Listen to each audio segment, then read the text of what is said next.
Welcome to the Tony Miki Pod, episode number one. This is the story on how I went from a web development major in college all the way to a contracted graphic designer where I could set my own hours and work from my own locations wherever I want to and have that freedom that I always wanted. But it was not always this way. I went through a lot of different avenues to get here, but I've learned a lot in every job that I essentially hated. But I used different things and different lessons from each job to get to where I am. So it started at age 14. I installed Photoshop on my computer. I can't draw for anything, but I loved art. And I quickly started playing around with Photoshop and teaching myself Photoshop just by playing around with it. Didn't realize I was actually learning how to use Photoshop. Well, skip 2 years later, I'm starting to look at colleges, and I thought, you can't make any money as a designer or an artist, which we know that that's not true. But so I wanted to go into web development. I thought web design would be nice. There's some graphic elements in there, learning how to make websites. That's a perfect major. Sure. So I did that. Quickly realized that was not for me. As soon as they got into the programming side of things, I realized that was not how my brain was wired. I love the front end of things. I did not enjoy the back end. So I literally changed majors after about I wanted to change majors after about a year and a half, finish out my 2-year degree, and change majors and actually change schools. I went to Fredonia in New York and just changed to a regular business major. And that's where I kind of fell in love with business in general. Shout out to Charles Telly at Fredonia. He was a professor there. He actually passed a couple years ago, but he had this way of teaching where he got you to think about business in a different way. And it was very, very interesting. And from then on, I had this interest in just business in general. Um, I was still into web development. I would play around with Photoshop on my off time, just like I would when I was 14. And I never took any graphic design classes until maybe my last year there. After teaching myself how to build simple websites, and this is before Wix and WordPress and everything, I taught myself how to make websites. I was actually approached by a friend that helped his father's restaurant, and they needed a new website. So they asked me to make their website, and that was my first paying gig while I was still in college, was to make a friend's father's restaurant's website. And so while I was finishing college, one of my good friends was finishing up his MBA. And we got to talking, and we're like, let's open up a web development company. I can handle the front end stuff. He can handle all the business stuff and client acquisition. And if anything became too technical, we can always contract out programmers and developers. So that's what we did. And like any other 20-year-olds that decide to start a business, usually it's going to fail miserably. And that's what it did. We didn't have clear goals in mind. We did make some decent money. I think we were in business for about a year. So we dissolved our partnership. I started another company just by myself doing the same stuff. That lasted for a couple years, but again, the money wasn't coming in as fast as it should be, and I needed to get a job, so I got a job at a call center and quickly realized I hated this. Fortunately, before I could even quit, our division of this call center got closed down, so I was laid off. And my friend that I was in a partnership with previously, he was working at this other company in the city of Rochester.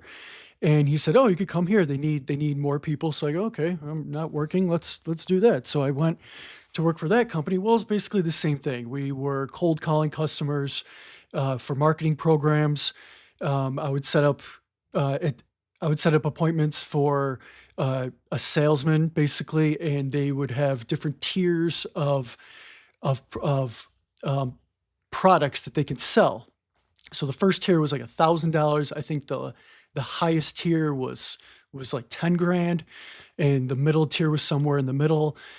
So I would kind of sit in on these calls and listen to how these people sold these $1,000 digital products or up to like 5 or 10 grand, these projects for these companies.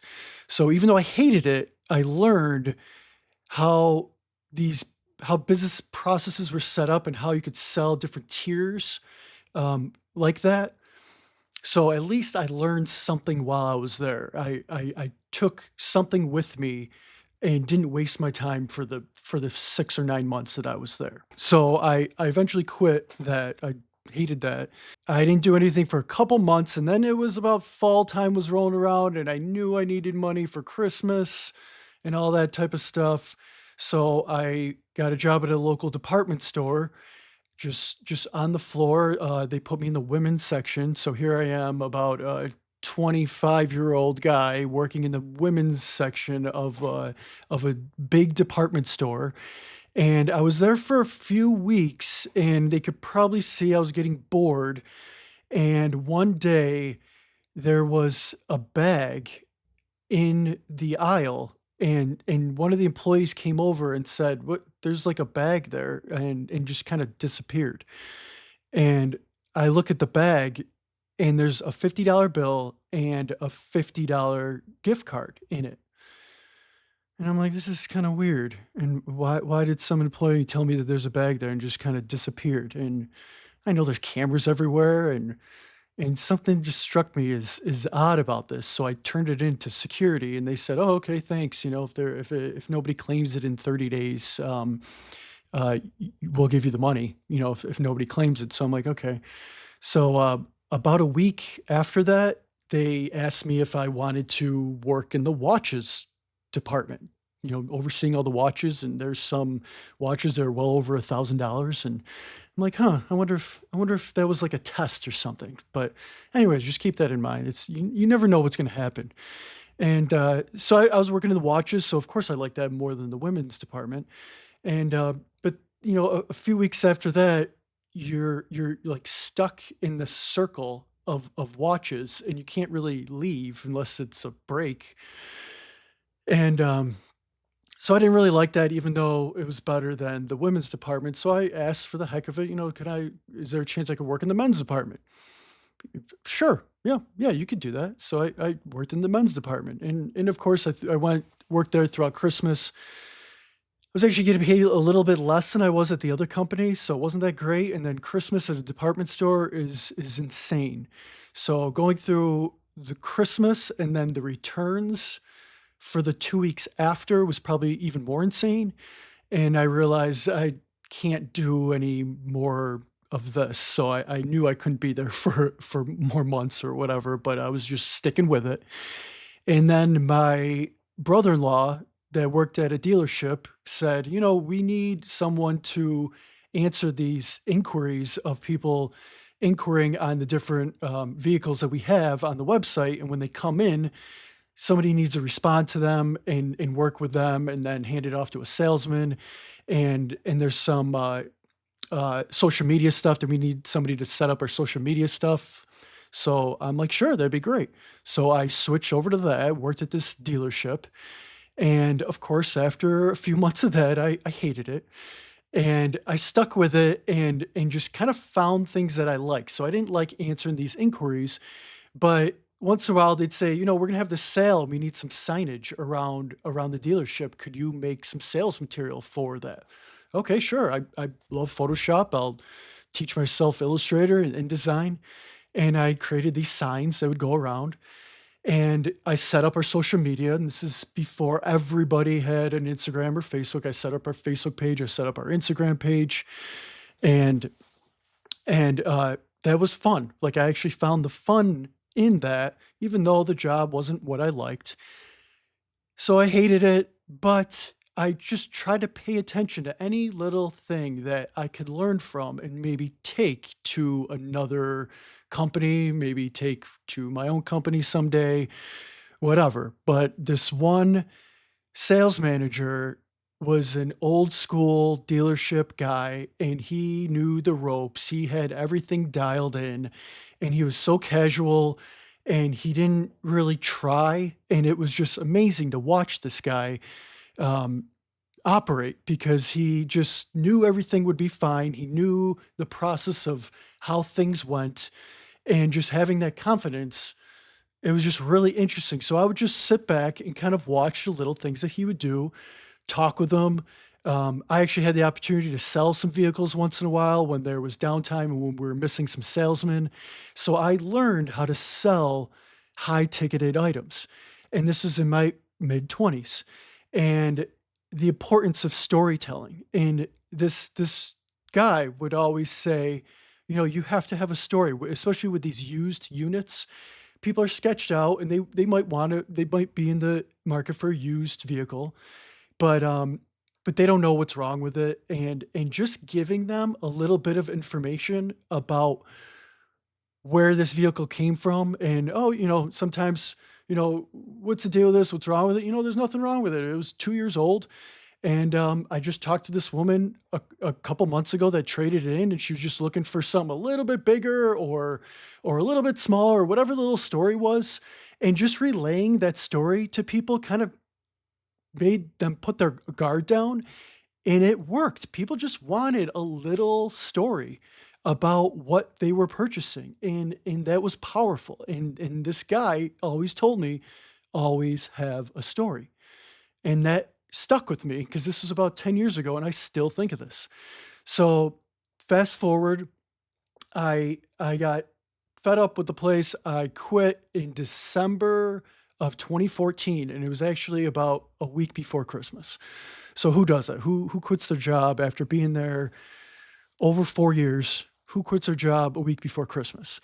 But that's how fed up I was with it, and I'm like, "You know what? I'm just gonna go back on my own, selling websites again on my own. I can make this happen. It's going to be better. I'll be less stressed about trying to get to work on time and fitting in with the corporate life." And so I quit December 2014, went off on my own again, making websites, had no plan, no consistency.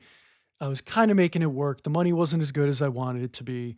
Realized that it's tough to do things on your own, especially when you have no plan. And at one point in that year and a half, I developed a course. I'm like, "Look, everybody's doing courses in spring of 2015. I'm gonna put together my own course."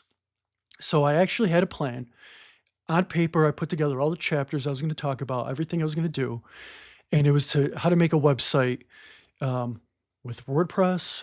Um, I forgot what it was exactly. It was something about how to make a website on your own easily without being a web developer, without knowing programming knowledge. So I put together this whole chapter list, this itinerary, and boom, I would go through the chapters one by one at home, screen recording myself just like I am now. And I would wake up every morning. I would hop out of bed. It was the first time ever I would jump out of bed and realize, hindsight, I'm like, that's what I like to do. I liked putting together this course. I liked sharing my screen and helping other people do something that I had just done and making it really easy for people to do and copy whatever I just did and just explaining this. So anyways, I think I put it up for free on Udemy or something, got a ton of people to subscribe or download it or learn from it, and I never charged anything for it. And hindsight, I probably should have made course number 2 and charged for it. But, by this point, I needed money, needed to get another job, went out to get another job, and ha had an interview with a local chemical company. They needed someone to create sell sheets for all their products so their salesmen could take these sell sheets and kind of leave them behind with their potential clients of, all the product features and everything. And they said they had sell sheets currently, but they're awful. They need somebody to dress them up and make look nicer. They also needed somebody to create their social media and maybe take some pictures around the office. And so perfect. Well, I described and explained how I had set up the social media at the previous company I was at. I explained how I created graphics and signage around the store when we would have a sale. That's what helped me get that next job.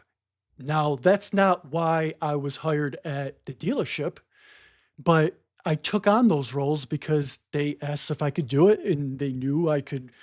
I had some graphic design experience experience. So I did it. And that's why I got the job at the next job. So I took that on and said, "You know what? We have always outsourced our labels. We have this new product. Can you design a label for it?" Okay, so now I need to learn Illustrator. Illustrator's like where it's going to be for labels. So pretty much taught myself Illustrator is drastically different from Photoshop and developed a label, and they liked it and that was good. And then they had some products where they're out of the labels that they currently had, and they couldn't find the original labels from the original graphic designer. So they said, can you copy that label and maybe like recreate it to make it look almost exactly like that, but as much as you could do to make it look exactly like that. So I would do that. And that was a continuing thing. They'd always have new products or ask me to redesign old labels. So I learned Illustrator very, very well and kind of mastered, whatever you want to call it, Illustrator.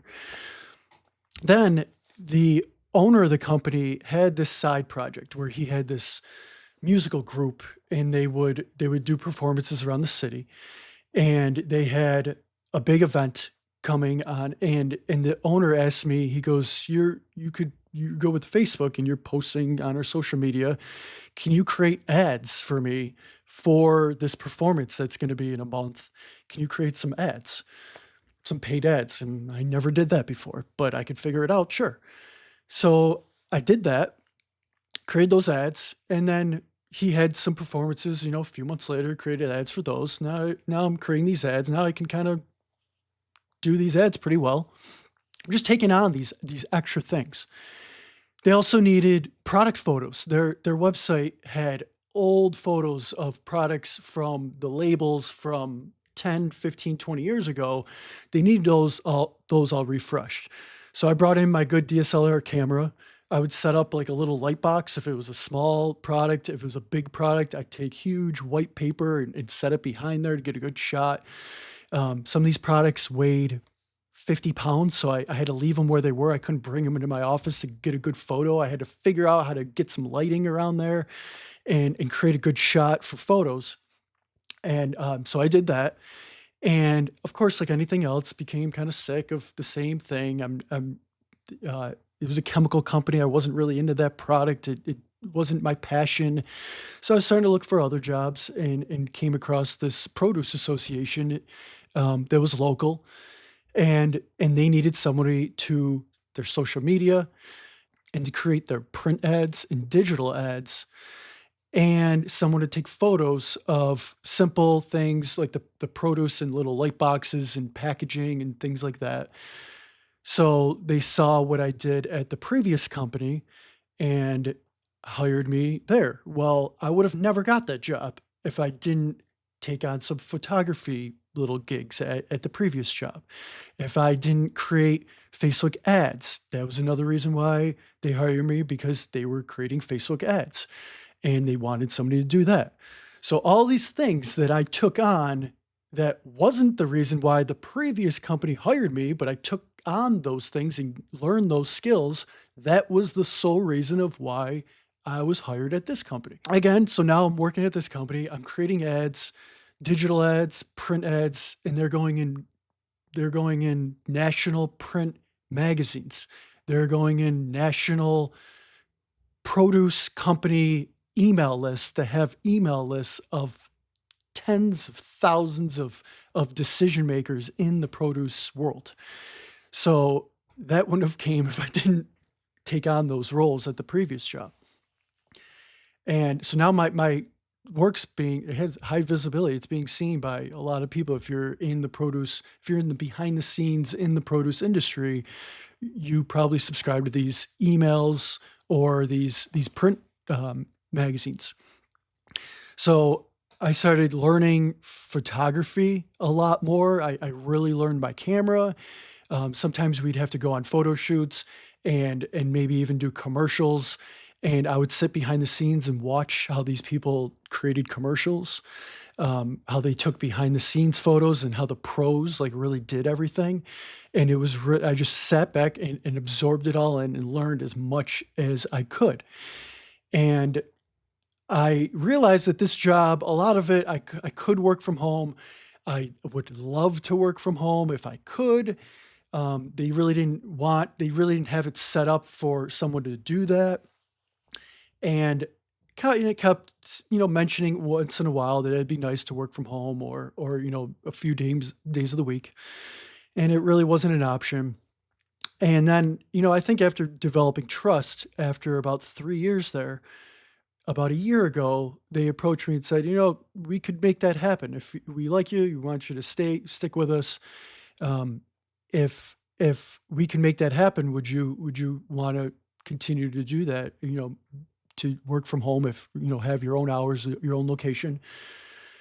So I said, "Sure, yeah, of course, that's what I want to do." So I basically changed to a contracted graphic designer where I was getting paid the same amount of money, but I can control my own hours and my own location. And I switched to a contractor in April of this year of 2024. And so since then, I've been an independent contractor for that association, and which has allowed me to get some other clients as well. And it's freed me up from that corporate world of having to rush and be stressed about getting to work on time. Um, I can set my own hours and just have that freedom to work at my own leisure. I like peace and quiet. I like having no distractions while I work, and my stress level has gone down dramatically. It's just how I'm wired to work. I like to be in complete silence with 100% no distractions, and I'm finally there. I'm finally where I wanted to be, but it wouldn't have been from these little skills, not little, these skills that I've acquired by taking on other projects that sometimes I had no business taking on, but I raised my hand and said, "Sure, I'll take this on." And I learned those skills, and it got me to the next job, and acquiring skills and taking on things I shouldn't have at those jobs got me to the next job, and kind of asking for things that you might think of not is not possible. It didn't happen immediately, but over a few years, gaining some of that trust, I was able to do exactly what I want to do. So, main lessons here. If you're not going to quit a job immediately, learn some skills. Learn some extra skills that you did not have coming in. Things that interest you. If you see something and you're like, "That's out of my wheelhouse, but that looks fun. That looks like something I'd want to do someday." Try to do it. Ask if you can do it. If they already have a team doing it, maybe ask to join that team or ask to observe that team. You never know what's going to happen. Always ask. The answer's always no if you don't ask. What's the saying? You miss all the shots that you don't take. And before all that, really know yourself. After every job you work, kind of try to track down what you absolutely loved about that. It might have not been while you were hired, or you might not have even known that this particular job is going to have this type of task to do. And all of a sudden you're like, "Wow, that's interesting. Can I try that?" And then if you can, then maybe you'll like that. Maybe you figure out like, "Oh my gosh, I never knew I liked this thing." And you never know. You never know like what's out there until you take on a task, do it for a few days, do it for a few months. You might love it. So if you know yourself and you take account of all those things that you love and hate, start getting rid of all those things you hate as soon as you can, and try to take on more of those tasks that you love. Because then you take on more of those tasks that you love, you're going to start seeing your skills develop, and all of a sudden you'll look at yourself 6 months down the road and be like, "Oh my gosh, I look how much I've sharpened my skills with this particular thing." Because you never know where that's going to lead in the future. So you could take on that skill, learn it, all of a sudden you love it, and then a new opportunity can come down the road, maybe from the same company, maybe from another company. But all of a sudden you have a skill that you didn't have before, and you're not just wasting your time going through the motions of those tasks at a job you hate. So figure out something. If you're at a job you hate, figure out something that you don't hate about it, and sharpen your skills with that thing. Okay. I think that's enough for my first one. Um, yeah, see you in the next one.